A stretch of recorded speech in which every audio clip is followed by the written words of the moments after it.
Exode 22, le verset 20, la Bible dit: celui qui offre des sacrifices à d'autres dieux qu'à l'Éternel sera voué à l'extermination. C'est la parole du Seigneur. Que le Seigneur vous bénisse. Shalom bien-aimés dans le Seigneur. Kimiana mokonzi Yesu Kristu eumbela na mitema na bino pe na mabota na bino. La semaine qui va commencer, qui commence déjà aujourd'hui, et l'enseignement, il y a à partir à l'obi, toko lobela, aspect spirituel, l'implication spirituelle des sacrifices. L'implication spirituelle des sacrifices. Mais ce matin, je voulais nous rappeler, nous allons parler du sacrifice suprême. Tolobela kiango na semaine, et Tokolobelango lelo, parce qu'il y a encore beaucoup de choses à dire sur l'œuvre de Jésus-Christ. Si cette offrande qu'il a offert au Père, sur ces sacrifices. Apesa ngo pa mutute, afuta nyongo pa satanate, afuta nyongo pa papa. L'œuvre de la croix, c'est le sacrifice suprême. Dieu aime les sacrifices. Tout le monde qui, il y a des sacrifices volontaires, il y a des sacrifices obligatoires. Dieu demande à ce qu'on lui offre parce qu'il aime ça. Il prend plaisir au sacrifice. Mais n'ayons surtout oyo nzambe asi azwa lokola sacrifice oyo leki na motuya ezali libonza oyo mwana na nzambe amibonza qui est pas ya papa. C'est le sacrifice qui nous ouvre les portes, toutes les portes. Tous les sacrifices otobimelaka nzambe, c'est agréé au travers du sacrifice de Jésus. Ni t'étais les sacrifices de Jésus-Christ, tous les sacrifices qu'on a fait à Dieu, ça ne pouvait pas calmer la colère de Dieu. Ça couvrait les péchés, ça couvrait. Mais le sacrifice de Jésus-Christ a ôté nos péchés, a effacé les souvenirs de nos péchés. Nous sommes maintenant purs devant Dieu. Et nous pouvons être appelés ses enfants. Ses enfants. Parce qu'il nous a rendus purs. C'est que l'œuvre de la croix accomplie pour nous. L'œuvre de la croix accomplit l'expiation. L'expiation, c'est-à-dire bolongoli masumu. Hébreux 10, le verset 4 nous dit que le sang de bouc, le sang de taureau couvrait le péché, mais ça n'enlevait pas le péché. Jean, en voyant Jésus passer, dans Jean chapitre 1, le verset 29, il a dit: voici l'agneau de Dieu qui ôte le péché du monde. Yesu Christo, makila Yesu Christo, sacrifice à Yesu Christo, ezali oyo elongola masumu yabato. Le Seigneur avait demandé na peuple, na souverain sacrificateur. Pour le souverain sacrificateur, il devait prendre un sacrifice une fois l'an. Une fois l'an, le 10e jour du 7e mois, le souverain sacrificateur devait d'abord offrir un sacrifice pour la kolongola masumu na ye avant akota na le lieu très saint pour na ko bonzela nzambe likabo sacrifice pour na bolimbisi ya masumu ya peuple nyonso tu ya nzambe une fois l'an. Mais individuellement moko na moko ya batu ya bana na nzambe oya sali masumu, il devait offrir de lui-même. Lévitique chapitre 1, le 4 premiers versets nous dit, pour le souverain sacrificateur, c'est Exode chapitre 30, le verset 10. Il devait offrir, il devait amener un agneau, d'une année sans tache, sans défaut, aucune maladie. Il devait poser sa main, il devait déclarer, Ngai Kingandi, Talavi Nangai Zaboy, Nasalaka Boy, Nasali Boy, Nasali Boy. Et on égorgeait, on recueillait les sangs par les souverains, par les sacrificateurs, et on faisait les rituels d'expiation du péché. Et Jésus-Christ, par son œuvre de la croix, il est mort à notre place. Mais Sika Bisotokufa, cet animal-là mourait à la place de l'homme. Parce que le salaire du péché, c'est la mort. La place Mutakufa, le Seigneur sacrifiait la bête. Il a commencé au jardin d'Éden.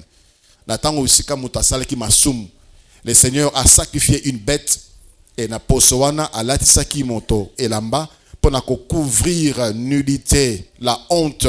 Le péché, frère, le péché, c'est la honte. Le péché, c'est la honte. Donc, l'œuvre de la croix, c'est un sacrifice expiatoire. Ça enlève le péché. ça nous sanctifie, ça nous purifie, ça enlève les traces du péché. Ça enlève les traces du péché. C'est une œuvre expiatoire. L'œuvre de la croix, c'est aussi un rançon. Un rançon. Afuta nyongo na biso. Voilà pourquoi c'est déclaré rançon. Matthieu, chapitre 20, le verset 25, Matthieu 20, 25 à 28. Matthieu 20, 25 à 28, la Bible dit, Jésus les appela et dit, vous savez que le chef des nations le tyrannise et que les grands les asservissent. Il n'en sera pas de même au milieu de vous, mais quiconque veut être grand parmi vous, qu'il soit votre serviteur. Et quiconque veut être le premier parmi vous, qu'il soit votre esclave. C'est ainsi que le Fils de l'homme est venu, non pour être servi, mais pour servir et donner sa vie pour la rançon de plusieurs. Alléluia. La rançon, c'est ce qu'on paye, c'est ce qu'on donne. Lorsqu'on retient quelqu'un otage. Plus la personne est importante, plus la rançon est grande. La rançon est grande. Plus la vie de la personne est importante, plus montant, peu importe la somme. Tu as certainement quelqu'un de précieux, de cher pour toi. Et tu es prêt à payer si quelque chose lui arrivait. Il y a des gens qui ont vendu la parcelle parce que son fils est malade, parce que sa femme est malade. Il a dit, je suis prêt comme locataire, mais moi, c'est un bika. Il a vendu. Alors, l'homme s'était vendu. L'homme s'était vendu. L'homme était comme un otage. L'homme était en esclavage. Masumu est kangaka moto na kati ya bombu. Satan a profité qu'il a dit là ya vie wana ya masumu pour maintenir l'homme dans cette vie de péché afin qu'il ne sorte pas. Et l'homme était incapable de se racheter. Tous les sacrifices qu'il offrait là, ça ne pouvait pas les racheter. Ça ne pouvait pas les sortir ya bombu ya masumu. Mais le Seigneur dit, ngai naye ko sale la bino et pe naye ko pesa bomo inanga pe na ko futa nyongo. Ya oye kanga bino ya vie oye kanga bino na kati ya mbumbu ya masumu. Je suis venu payer pour que vous soyez libres. Imaginez que tu sois enfermé quelque part, peut-être dans le tribunal basenga kabambongo pour la libération provisoire, liberté provisoire, et tu vois quelqu'un que tu ne connais pas s'est présenté pour dire, moi je paye pour toi. Je paye pour toi pour que tu sortes. Non, Christ n'a pas payé pour nous pour une liberté provisoire. Il a payé pour que nous soyons réellement libres. Totalement libres. Libre na oitali bombu ya cher, na oya masumu pe mokili ya molili. Pour cela, c'est le sacrifice suprême, sa vie. Le Père a joie ba sacrifice, ba taureau, ba ngombe. Mais ça ne satisfaisait pas le cœur du Père. Mais atali nini yango ya motuya ezali pona batu ya motuya. Dieu a créé l'homme à son image et à sa ressemblance. Dans tout ce que Dieu a créé, na nyonso tu nzamba kela eloko moko te nzambe alingaka lokola moto. Voilà pourquoi il est même prêt à sacrifier les bêtes pour l'homme. L'homme est précieux, tu es précieux devant Dieu. Voilà pourquoi la Bible dit, Romains 5, le verset 8, Dieu prouve son amour envers nous, de ce que lorsque nous étions encore pécheurs, Christ est mort pour nous. Pourquoi Dieu nous aime? Parce que nous avons du prix à ses yeux. Parce que nous avons malonga, nous avons tina à lingi biso. Et pour payer rançon, il fallait un grand prix.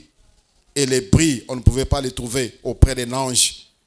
L'ange n'est pas créé à l'image et à la ressemblance de Dieu.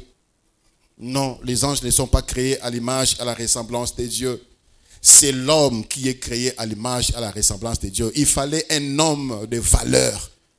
Un homme saint. Un homme sans tache. comme le Seigneur exigeait un agneau sans tache, sans défaut. Où trouver cet homme, car tous ont péché? Voilà pourquoi Nzambe akomam azwa bomoto. Le Fils de Dieu a pris le corps. Il est venu en tant qu'homme, 100% homme. Atambola bomoyamo santu. Il s'est gardé pour toi. Pour que rien ne l'empêche d'achever l'œuvre expiatoire. L'ange ne pouvait pas sauver un humain. C'est un humain qui devait sauver un humain. Voilà pourquoi Jésus-Christ était devenu homme. Étant devenu homme, c'était l'offrande qui pouvait sauver l'homme. Un sang précieux. Sopa makirawana, papa sepelanango. Azwa rançon. Et nous sommes libres en Jésus. Aujourd'hui, nous pouvons dire non au péché qui nous rendait esclaves. Aujourd'hui, nous pouvons dire non aux ténèbres qui nous commandaient. Tozalaki baumbu, yamasumu kirikiri. Si ça montait en nous, on était incapable de dire non. Batamilango bakoma bananzambe. Batamilango bakoma basel nanzambe. Batabandoki bakoma bananzambe. Ils étaient ivres du sang. Ils aimaient le sang. Ils aimaient le sacrifice sanglant. Mais Jésus-Christ, le sang de Jésus a effacé, il nous a enlevés, nous a sortis de cet esclavage où des choses qui nous dominaient ne pouvaient que nous dominer. Aujourd'hui, nous pouvons dire non, je ne fais pas ça. Non, j'irai pas là-bas. Non, je ne vais pas obéir. Non et non. Non, je ne veux plus continuer dans la sorcellerie. Non, je ne veux plus continuer pratique la magie. Non, je ne veux plus continuer pratique la nganga kiss. C'est parce que Jésus-Christ a payé la rançon pour notre longwana boumbu ya biloko wana qui nous rendait incapables de dire notre avis. Alléluia. C'est le sacrifice suprême. Rien ne pouvait le faire. Si vraiment tu as rencontré Christ, tu vas comprendre la puissance de l'œuvre de la croix. Tu te poses la question, est-ce que c'est vraiment moi? J'ai dit non à ça. J'ai résisté à ça. Moi qui autrefois étais incapable de bien réfléchir sur ma propre vie, même pour ma propre vie, Nazaraki incapable. Mais aujourd'hui, je peux dire non à ces choses. D'où l'œuvre de la croix a vraiment des effets dans la vie de celui qui a donné sa vie à Jésus.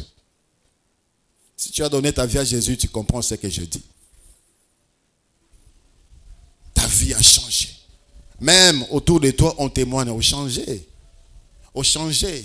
Les locaux bimaté. Non. Le sang de Jésus-Christ a été versé comme rançon.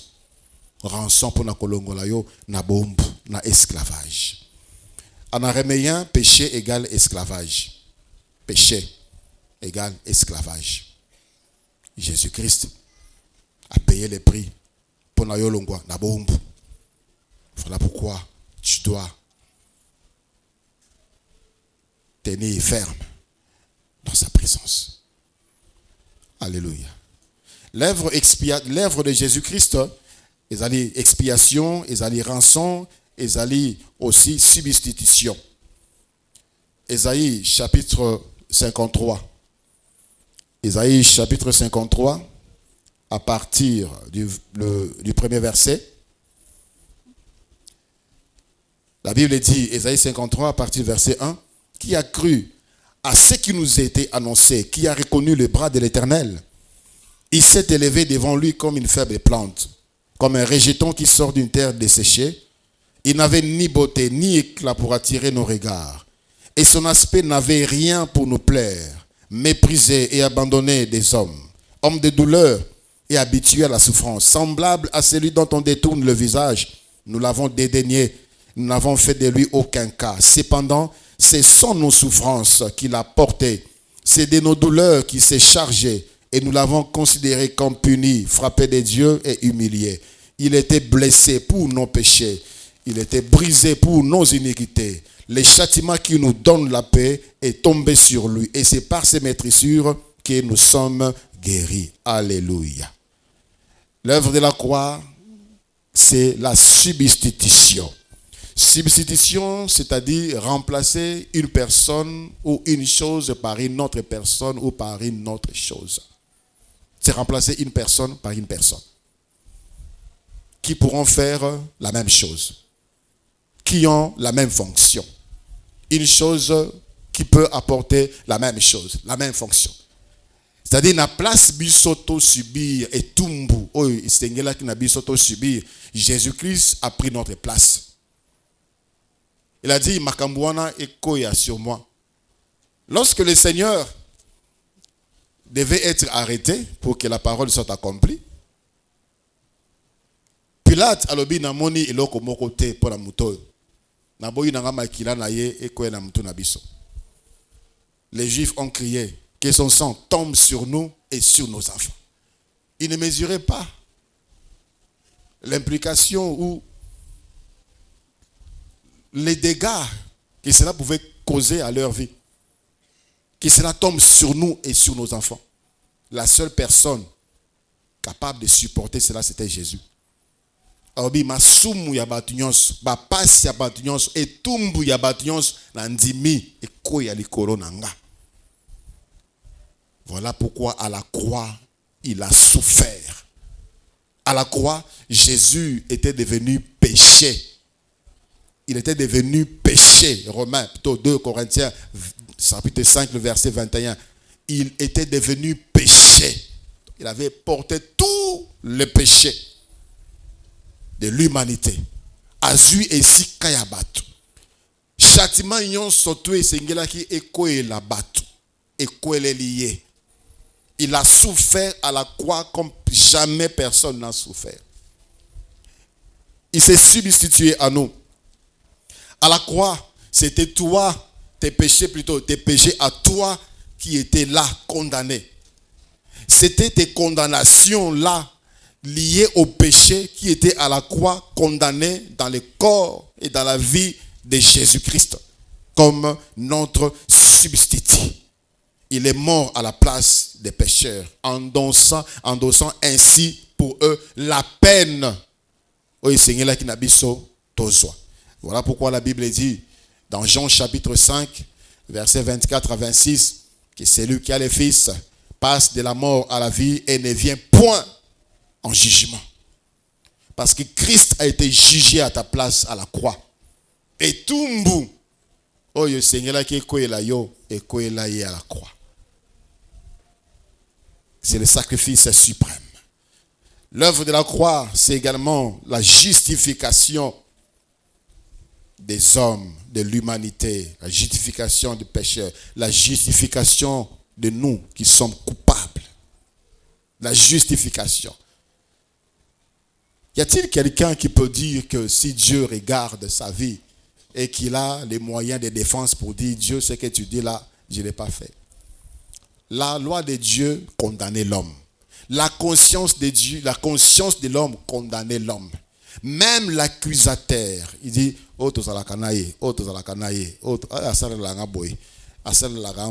c'est mon serviteur. C'est tout condamner l'homme. Mais la Bible dit, dans le livre de Actes des Apôtres,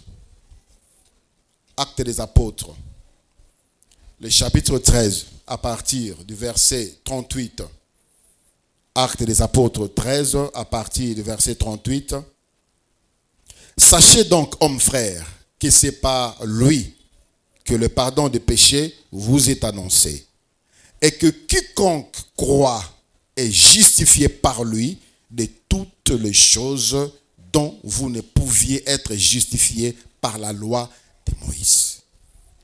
Je peux ajouter, par vos efforts, par votre capacité, par vos offrandes, par vos sacrifices. Tout. Ce n'est pas que on n'a rien fait après avoir montré des preuves.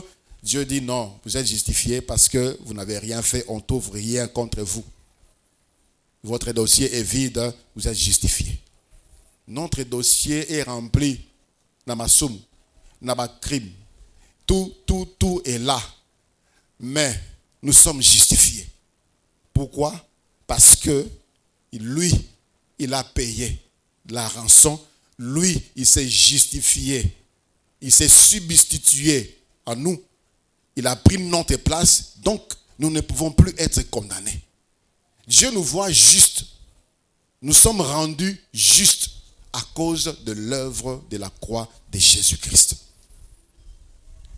Si nous sommes aujourd'hui appelés saints, ce n'est pas parce que nous n'avons jamais péché ou nous ne péchons pas. Dieu nous voit au travers de l'œuvre de la croix. Dieu nous voit au travers de Jésus-Christ. Azotala biso, azomona mosala ikulusu. Sokatali biso, amon mosala ikulusu. Voilà pourquoi la Bible dit, l'apôtre Paul disait, vous devez terminer votre sanctification.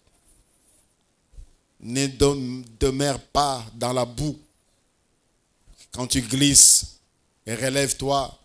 Le sang de Jésus-Christ te lave lorsque tu viens te repentir. Et tu demeures pur et saint devant lui. Tu ne pouvais pas être libre de toi-même. Aucun sacrifice ne peut te rendre libre en dehors du sacrifice de l'œuvre de la croix. Aucun. Il y a des hommes qui pensent que faire du bien, il y a beaucoup d'œuvres philanthropiques, des hommes qui donnent, qui ont créé des orphelinats, qui soutiennent des études dans les pays pauvres. Ça ne donne pas le salut. Ça ne te justifie pas non plus. Ça n'enlève pas tes péchés. Tu peux faire tout, donner tout de toi. Si tu ne passes pas par la croix, si Christ n'est pas ton Seigneur, si tu ne reconnais pas l'œuvre de la croix, tu n'es pas sauvé, tu demeures dans tes péchés. Alléluia. Alléluia. Et c'est la philosophie aujourd'hui de ce monde dit civilisé. On pense faire des bonnes œuvres nous justifie. Aider les pauvres nous justifie. Non. Ce qui nous justifie, c'est l'œuvre de la croix. C'est l'œuvre de la croix et il faut croire. Et la Bible dit, quiconque croit est justifié par lui. Quiconque croit. Est-ce que tu crois en Jésus? Est-ce que tu crois à cette œuvre? Est-ce que tu crois? Les hindouistes disent que personne n'a besoin d'une autre personne pour son salut. On parle de karma. Si tu as échoué dans cette vie, il y a la réincarnation. Tu reviendras dans une autre vie pour terminer ces cycles jusqu'à atteindre la perfection. Non. Jésus-Christ, c'est lui qui justifie l'humanité. Les musulmans disent que Dieu n'a pas de fils et que c'est du mensonge. Lui aussi, c'est un homme qui a besoin du salut. Ce n'est qu'un prophète de Dieu. Jésus-Christ est le seul qui nous justifie, le seul par qui nous sommes pardonnés, le seul par qui nous sommes sauvés. Jésus-Christ. Nous courbons nos têtes, nous allons prier le Seigneur. Je vais faire un appel. Le salut, ce n'est pas le baptême non plus. Le salut, ce n'est pas parce que tu es fidèle à ta dîme non plus. Le salut, ce n'est pas parce que tu as bâti un temple pour Dieu. Ça ne te sauve pas. Ça ne te justifie pas. Ça ne te protège pas. Le salut, c'est d'abandonner la vie de péché et reconnaître que seul Jésus-Christ est sauveur et qu'il est mort et qu'il est ressuscité pour toi.